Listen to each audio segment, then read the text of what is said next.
Well, hey everyone, welcome back to Relentless Talk Radio. This is our fourth and final segment. It's the Entrepreneurism segment. I've got Charles from AZ Power Solutions on the line here, and we're going to talk a little bit about electricity. It's active power solutions. It's active. What did I say? AZ, but it's all right. We had a logo at the beginning, and they started calling us ActiveX, and we've changed our logo, so it's all right. It's a learning process in business, you know. You know what I think? I think it's because what's your tag on Facebook? It's Active Power Solutions AZ, right?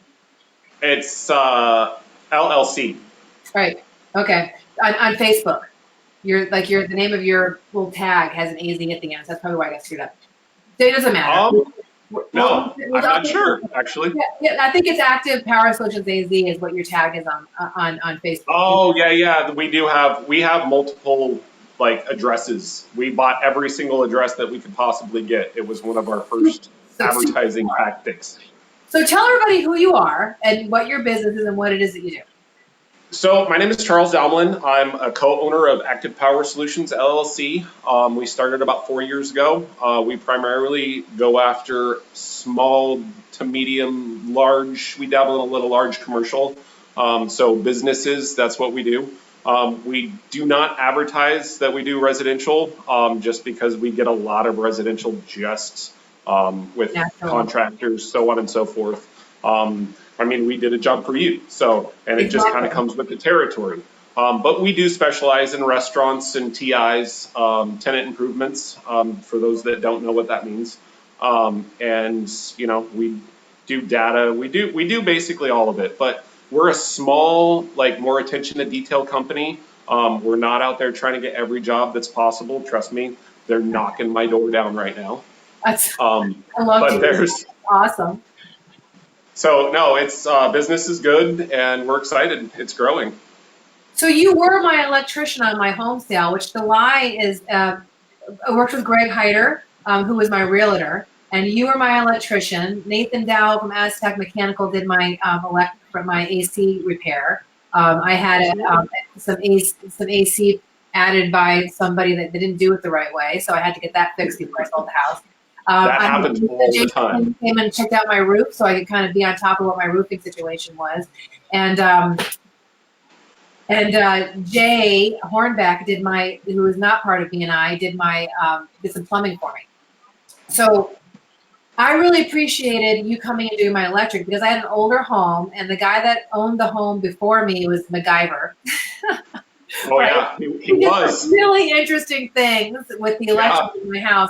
And so you came in and took a look at it from a very simple point of view and said, Michelle, this is what you need to do, and this is what we need to do for safety, and this is what you saved me a lot of money on not fixing things that needed to not be fixed. I mean, he had done some things that weren't necessary, and I really appreciated that. And the buyer, who happened to end up being a friend of mine from the neighborhood, she also appreciated it. So thank you very much for being a man of integrity. I knew that you were going to come in and take care of the electric. I knew it was something I needed to get fixed, whether I stayed in the home or not. And I really appreciate that you did it right, because the family that moved into the house are friends of mine, and I wanted them to be safe moving forward because they have young children. So I can honestly say that I felt really good about handing my home over to this lovely family, knowing that you did the electric. So thank you very much for your service for me. Absolutely. I mean, you're really a man of integrity, and I really appreciate that, especially in your industry, because there are some folks that actually, I know this is crazy, you might disagree, but maybe they don't do the right thing sometimes when it comes to electric. They might overprice or not complete the work or fill in the blank, right? It's actually pretty bad out there, and that's actually one of the frustrating things in our industry is that a lot of people out there just give us a bad name, and there is actually good contractors out there, and we really try hard to kind of step outside. And we're not the cheapest out there, but we strive to be the best. So. Well, that's awesome. So why electric? I mean, why not? I mean, you're a trades guy, so you could have chosen plumbing, or you could have been a roofer. I mean, why choose to be an electrician? Well, that's actually kind of a long story. Actually, I have started out in culinary arts. I actually really have love for the culinary arts. I cook. I do a lot of.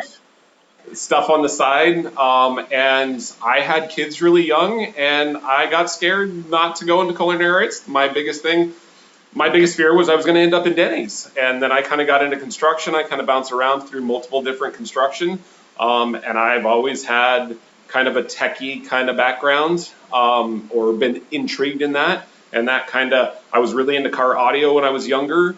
And the electrical, I just actually went and did a side job with a guy I knew, just for some extra money when I was like 18. And I'm like, man, this is awesome. Like, I really want to get into this. And I actually took a huge pay cut to go start doing electrical, and I just thrived in it. So it's just something that I've really kind of progressed at really rapidly.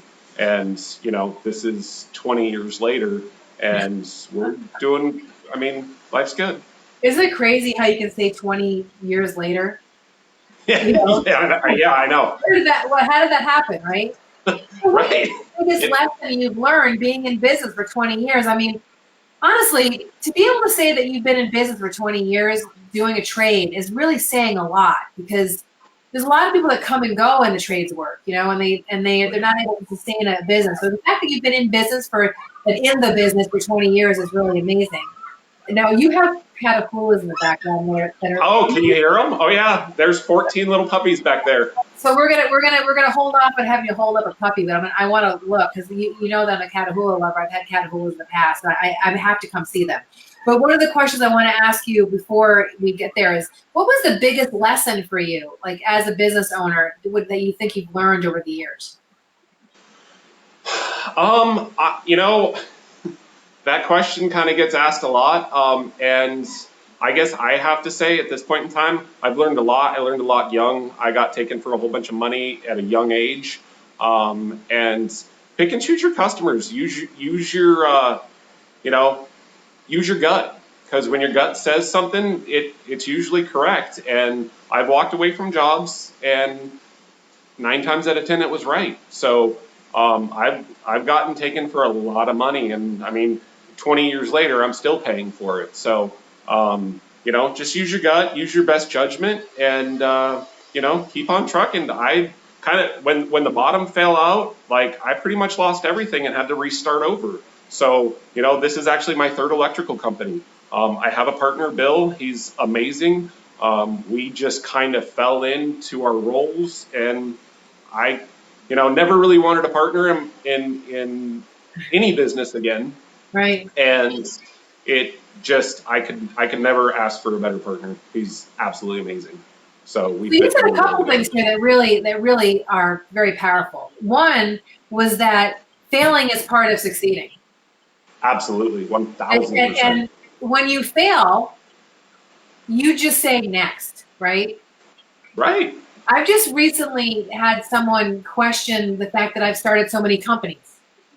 And I thought, well, that's really interesting of you to question that. You can judge me when I stop getting back up. Right? Exactly. That's the hardest part. Because every single entrepreneur that I know who has been a mad, raving, crazy success has started companies, and either they failed or they made a choice to, hey, this isn't my passion, or this isn't working, or this has run its course, or, like my business started out as a pure consulting business, and over the years it's turned into a lifestyle entrepreneur business.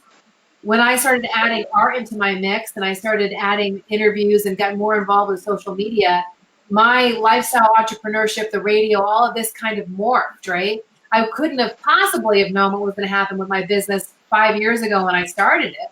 So this is a really important thing that you said, that this is my 3rd company. And I also thought I would never do this, and I did that, and it's working out for me. So you just never know how success is going to look. You just have to keep on trying. Just get back up and try again, right? Absolutely. Super important. So thank you for that. So how can people get a hold of you? And then we'll talk about the Catahoulas before we go. They go to, what's your website? So it's, I don't know if you can see it back here. It's activepowersolutions.com. Yeah, you can. And the number 480-272-0238, right? Correct. Yep. So this broadcast is starting off on Facebook Live. It will go to a YouTube video either this evening or tomorrow morning. So you'll have something to share on your website and also via email. People can also share that with folks who are not on Facebook. And then shortly, this broadcast will be going to podcast. So people can go to relentlesstalkradio.com to link to either the Facebook replays, the YouTube replays, or the podcast. So just want to let people know that. So, okay, so let's get down to business. Show me one of those puppies. I'm going to take you and show you all of them, so it's going to get a little choppy. I can't wait. Show me the puppies. So these puppies are for adoption, right? These are all, when was Yes. Oh, God, look how cute. Get closer. Can you get closer? Oh, my God. Oh, my God. They're so adorable. They're all that kind of leopard spotty Catahoula. They're 100% Catahoula? Oh, yeah. Every single one of them. They're full-blooded, yes. So Adam, which Adam is adopting one of them? Adam from our pest guy. Okay, Adam Schnepp, who's from Yes. Pest Shield, right? He's also another Rockstar Trades guy. And oh shoot, we lost him. Oh no, that's too bad. Let's see if he comes in. There he is. He came back. Good, awesome. I pushed the button, I think. I was like, oh shoot. So people can adopt the puppies, right? Is there an adoption fee for puppies? Yes, they are up for adoption. Okay, and is there a fee for them? Are they up for free, or there's a fee? There is a fee, and you can text me, or you can on my Facebook page. I have links to them, so just private message me or text me at that same phone number. That goes directly to me. So I'm going to actually come over as a courtesy and do a Facebook Live while I'm looking at those dang puppies. And let's see if we can get them great homes, because Catahoulas are a really amazing breed. I had 2 Catahoulas, which I had to rehome when I made the decision to move my home. They needed more space than I had to give, and so they are a really awesome breed. They're extremely loyal. I will definitely have another one someday. They're just fantastic. One of the things that I know about Catahoulas, though, and I think puppies generally, is that you should take 1 Catahoula at a time. I took 2 from the same litter. So what happened for me was that they started to kind of jockey for alpha position. They were litter mates. So 1 puppy at a time, right? Will you allow people to adopt 2 or just 1? Oh, I think we lost. I lost our audio. I got a phone call and I don't know what happened. Okay, so I can't hear you, but you can hear me. Okay, so we're gonna sign off. So that was Charles from. Go ahead and tell everybody again how they can get a hold of you, Charles. I don't think he can hear me. ActivePowerSolutions.com or 480-272-0238. And so that's about being electrical services or about adopting a Catahoula. So thanks so much for coming on Relentless Talk Radio. I look forward to seeing you soon. I appreciate it very much. Thank you so much. Have a good rest of your day.